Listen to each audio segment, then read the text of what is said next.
दोस्तों नमस्कार, मैं जयपाल सिंह कटहर। दोस्तों, भारत और पाकिस्तान के बीच सबसे बड़ा टैंक युद्ध अगर किसी को माना जाता है तो असल उत्तर युद्ध को माना जाता है, जो कि 1965 का ही पार्ट था। सितंबर के महीने में चला यह 3 दिन का युद्ध, जिसमें कि पाकिस्तान के 100 से अधिक टैंक नष्ट हुए। जब पाकिस्तानी सेना अंतर्राष्ट्रीय सीमा को क्रॉस कर भारतीय सीमा के 5 किलोमीटर अंदर तक दाखिल होकर खेमकरण में कब्जा कर चुकी थी, भारतीय सेना के मेजर जनरल हरबख्श सिंह ने अपनी सेना को पीछे असल उत्तर में आने को कहा और वहां मोर्चाबंदी की।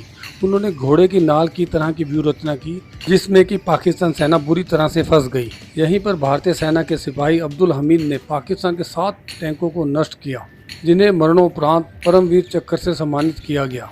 असल उत्तर में पाकिस्तान के जितने भी टैंक नष्ट हुए उसमें ज़्यादातर पेटेंट टैंक ही थे। यहाँ पर इतने पेटेंट टैंक नष्ट हुए या कैप्चर किए गए कि इस नगर को पेटेंट नगर कहा जाने लगा। यहाँ पाकिस्तानी टैंकों को कैप्चर कर भारत के कई शहरों पर वॉर ट्रॉफी के रूप में स्थापित किया गया। 1965 का असल उत्तर पराजय पाकिस्तान की सबसे पराजयों में से एक थी।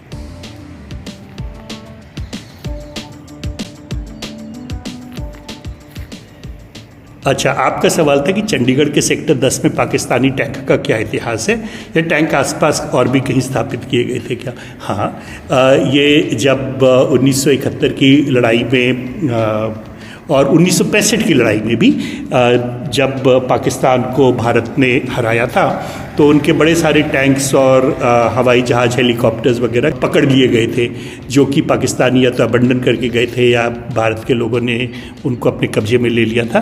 तो लड़ाई ख़त्म होने के बाद ये वॉर ट्रॉफीज़ बहुत सारे शहरों में दिखाई गई हैं। चंडीगढ़ में है, लुधियाना में एक है, अमृतसर में है। इन शहरों के बारे में तो मुझे खुद पर्सनली पता है।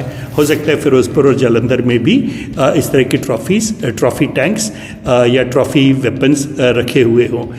देश के बाकी शहरों में भी बहुत सारे शहर जहाँ रखे गए थे।